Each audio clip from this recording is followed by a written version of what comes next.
빅텐트를 치는 데 있어서 이제 또 한 명 뭐 한덕수 대행이 가장 뭐 중심에 있습니다. 또 있죠. 이준석 후보입니다. 오늘 관훈 토론에서 이 관련 질문들 많이 쏟아졌습니다. 어떻게 대답을 했는지 들어보도록 하겠습니다.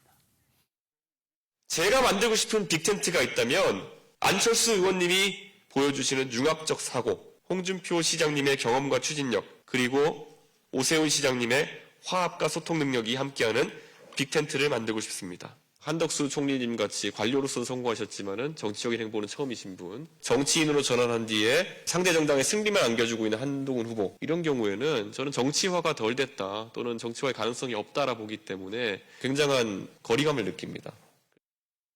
저 발언이 저는 의도를 좀 한번 여쭤보고 싶은데 이미 이제 출마가 경선에서 떨어진 후보들은 다 빅텐트의 대상을 언급을 하면서 가능성이 있는 후보들은 정치화가 덜 됐다면서 선을 그었어요. 청광재 대변인 저 발언의 의도를 뭐라고 보세요? 지금 앵커께서 너무 정확히 짚어주셨습니다. 네.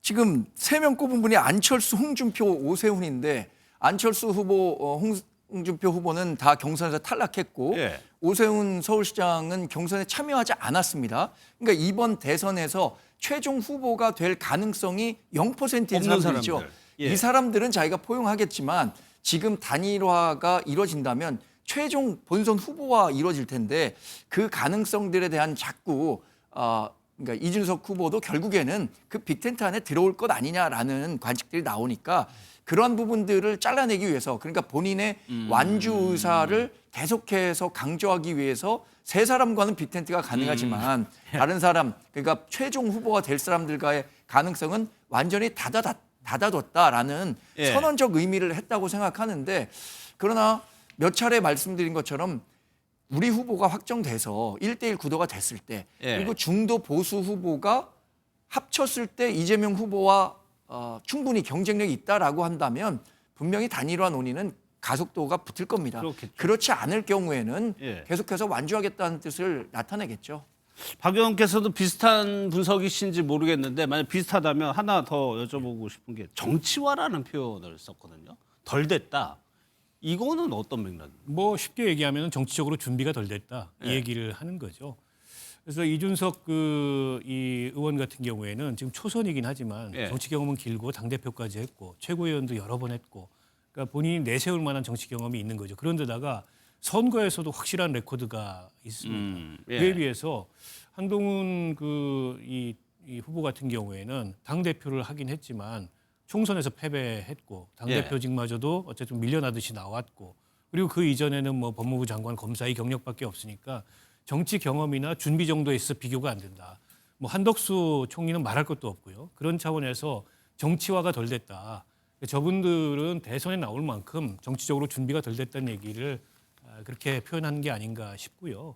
앞서서 이제 뭐 안철수, 홍준표, 오세훈을 거론하면서 빅텐트 얘기한 건 이른바 한덕수발 보수 빅텐트에 흡수되지 않겠다는 그런 의지의 표현이라고 보입니다. 이미 그분들이 이제 대권을 떠난 분들이에요. 대권 경쟁을. 예. 그분들과 빅텐트를 하겠다는 거는 뭐 성향으로 봐도 그분들과는 내가 연대가 가능하지만 탄핵에 반대했던 김문수 후보라든지 아니면 뭐 탄핵에 찬성하긴 했지만 예. 그 윤석열 직계로 보이는 그런 한동훈 후보라든지 또 한덕수 총리라든지 여기하고 내가 함께 할 수는 없다. 그리고 지금 상대적으로 군소 후보잖아요. 개혁신당의 후보는. 그렇죠. 예. 근데 지금부터 무슨 단일화 빅텐트 이 구도가 강하게 작동하기 시작하면은 자칫하면은 흡수되거나 아니면 그 어쨌든 바람에 밀려가지고 캠페인이 안 될 수가 있거든요. 예. 그에 대한 어떤 경계심을 표현한 게 아닌가 싶습니다. 이 부분은 어떻게 보세요? 한덕수 대행과 이준석 후보가 이게 뭐 언론에서 찾으려고 해가지고 교집합을 찾은 걸 수도 있는데 하버드 동문이어서 이런 식으로 해서 연대 가능하냐? 두 사람이 뭐 사적으로 친하다는 얘기도 있고요. 벌써 홍준표 후보가 그리워지네요. 홍준표 후보가 이런 얘기를 했거든요. 네. 권성동 국민의힘 원내대표와 이재명 민주당 후보는 중앙대 법대 동문이다. 예. 그런데도 가는 길은 완전히 다르잖아요. 예. 하버드대 동문이라는 이유로 공통점을 찾아서 정치를 같이 할 수 있다면 지금 제가 300명 국회의원 가운데 서울대 출신 한번 봤더니 한 70명 되더라고요. 그러니까 그만큼 가는 길이 다른데 예. 흥미를 가미시키기 위한 요소라고 보고요. 한덕수 권한대행이 출마한다면 이준석 후보로서는 본인과는 정치적으로 충돌할 일이 별로 없다고 생각할 거예요. 이준석 후보가 한동훈 후보와 관련해서는 굉장히 날선 반응을 하거든요.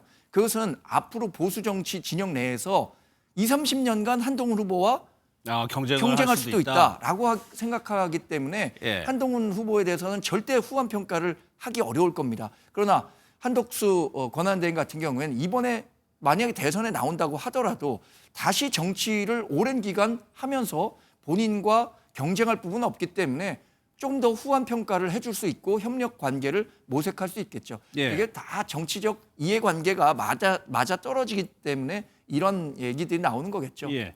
그러면 한덕수 대행이 지금 내일 오후쯤이면은 사의를 표명할 것이다. 이게 유력하다는 보도가 오늘 이제 나오고 있는데 한덕수 대행 입장에서는 국민의힘 대선 후보가 최종 확정되기 전까지 외연 확장 뭐 무언가는 해야 될 거 아닙니까?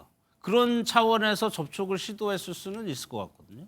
글쎄요, 뭐 접촉이 이루어졌는지 이루어지지 않았는지는 알 도리는 없고요. 예. 다만 이제 이준석 의원도 만나자고 하면 피하지는 않겠다 이런 입장인 것 같아요. 오히려 만나서 선을 분명히 그을 수도 있다 오히려 이렇게 보이고. 예. 한덕수 그 대행 입장에서 보기에는 일단 출마 선언을 하고 나오는 게 1순위입니다. 아직은 한덕수 대행이 본인의 입으로 대선에 출마하겠다고 얘기한 적이 없죠. 아직은 총리직도 사퇴를 안 했기 때문에 예. 일단 본인이 총리직 사퇴하고 그리고 출마 선언을 하고 이게 이제 첫 번째고요. 그 다음부터 이게 뭐 외연 확장이 됐든 아니면은 뭐 안으로 내실을 기하는 것도 시작이 된다고 보고 일설에는 사무실도 구했고 캠프를 예. 준비하고 있고 측근들도 사직하고 나가서 준비를 하고 있다니까 출마할 것으로 보이는데 출마할 때 그러면 명분 그리고 본인의 어쨌든 구상, 일성 이런 게 되게 중요하잖아요. 예. 근데 아직 그런 게 모릅니다. 전부 다 주위에서 나오는 얘기이기 때문에 어쨌든 본인 육성으로 좀 들어봐야 짐작 가능할 것 같은데 일단 지금 예상되는 한덕수 그 대행의 행보는 만약 출마를 한다면 국민의힘에 당장 입당하지는 않을 것 같아요. 일단 밖에서 예. 세를 만들고 그리고 이른바 이제 빅텐트에 시동을 걸어서 예. 국민의힘에 최종 선출된 후보하고 어떤 방법으로든지 단일화를 해서 본인이 최종 후보가 되면 그때 가서 뭐 입당이 됐든 예. 뭐 이런 식의 이제 경로를 밟지 않을까 싶은데요. 그게 아니고 먼저 입당부터 하면 입당했는데 단일화 안 하겠다 그러면 방법이 없지 않습니까? 그리고 당원 당규상 이미 선출된 후보는 국민의힘의 최종 후보인데. 그렇죠. 그래서 뭐 그런 그 수순을 밟을 것 같지는 않고 오늘 보니까 뭐 이낙연 전 총리하고 만나자고 해서 성사는 안 됐지만 연락을 주고받았다는 설도 나오는 것 같아요. 이것도 아직 확인은 안 됐습니다만 뭐 그런 식으로 본인의 세를 좀 키우는 거기에 일단 당분간은 주력하지 않을까. 그래봤자 며칠 안 되는 거잖아요. 그렇진 않죠. 5월 11일이 후보 등록이니까 예. 한 일주일간의 최대한. 여력은 좀 있고 예. 아주 극단적인 경우를 상정한다면 독자 등록을 하고 투표 전에 단일화하는 것도 하나의 가능성이죠. 예. 정광재 대변인은 어떻게 예상하세요? 글쎄 뭐 저는 단일화 가능성과 관련해서는 상당히 지리한 협상이 될 것 같아요. 협상 그런데 기간에. 김문수 후보가 만약에 우리 당의 단일 후보가 된다면 본인이 예. 공언했던 바가 있기 때문에 원샷 경선이든 콘클럽의 방식이든 어떤 식으로든 적극적으로 나서서 5월 11일 이전에 확정 지을 가능성이 있다고 봅니다. 예. 그런데 한동훈 후보가 우리 당의 최종 후보가 된다면 한동훈 후보가 생각하는 방식은 아마도 2012년에 문재인 후보와 당시 안철수 후보 간의 방식, 그때는 공당의 그 대선 후보가 결정됐는데 예. 무소속 후보와 어떤 식으로든 다시 경선을 벌인다는 게 정당성이 없다라는 측면에서 안철수 후보의 양보를 이끌어냈거든요. 그렇죠. 뭐 그럴 그건 정치적 가능성- 담판이었죠? 네, 정치적 담판이라고 봐야겠죠. 당시에는 안철수 후보가 결단을 내린 거니까요.